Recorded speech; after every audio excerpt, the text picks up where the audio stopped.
पे रखना चाहते थे, जो तमिल के ऊपर डोमिनेट करना चाहते थे। तो आज तक उनका ये उसका नतीजा ये हुआ, इन्होंने जब इस डिस्प्यूट को दूर किया तो इनकी यूनिटी बनी रही और ये आगे बढ़ते रहे, और यहाँ पर नेशनल यूनिटी को इन्होंने हार्म किया है किसी एक को आगे बढ़ाकर। अब देखते हैं कि करके ethnic composition of Sri Lanka 74% Sinhalas speakers हैं जो सिंहली भाषा बोलते हैं, 18% तमिल स्पीकर्स हैं, इसमें 13% बहुत पुराने समय के तमिल्स हैं और 5% जो कॉलोनियल पीरियड में गए हैं तमिल्स वो हैं।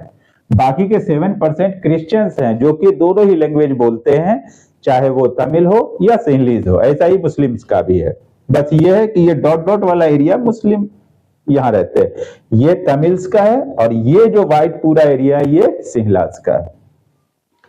Sri Lanka got independence in 1948. Sinhala community sought to secure dominance over government by virtue of their majority. क्योंकि वो मेजोरिटी में थे तो वो चाहते थे कि हमारा ही सब चीज पे पकड़ बना रहे, हम इन सब में आगे रहे। इन 1956 इन्होंने एक एक्ट बनाया, उस एक्ट के तहत इन्होंने सिर्फ सिंहली को ही ऑफिशियल लैंग्वेज डिक्लेयर कर दिया, जिसका नतीजा ये हुआ कि तमिल्स को डिसरिगार्ड महसूस हुआ और उन्होंने फिर कॉन्फ्लिक्ट शुरू कर दिया। To recognize the Sinhala language as only official language of the country. As a result, the relation between the Sinhala and Tamil communities strained over time. और ये धीरे धीरे बढ़ता ही चला जाएगा, और 1980s 90s आते आते तो ये बहुत ही खतरनाक रूप ले लिया, उसका असर हमारे कंट्री तक पे पड़ा है।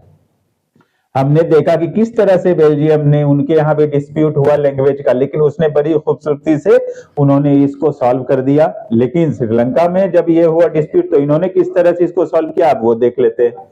Sri Lanka shows a contrasting example. It shows us that if a majority community wants to force its dominance over others and refuses to share powers, it can undermine the unity of the country. जैसा कि श्रीलंका के example को हमने देखा है, उसे देख के समझ में आता है कि अगर कोई कम्युनिटी मेजॉरिटी में है और वो चाहती है कि माइनॉरिटी कम्युनिटी के ऊपर अपना डोमिनेंस हम बनाए रखें, तो ये आगे चल के किसी भी कंट्री के यूनिटी के लिए खतरनाक होता है, अच्छा नहीं है। तो हमने देखा इन दोनों के हिसाब से किस तरह से इन्होंने अकोमोडेट किया, पावर को किस तरह से शेयर किया।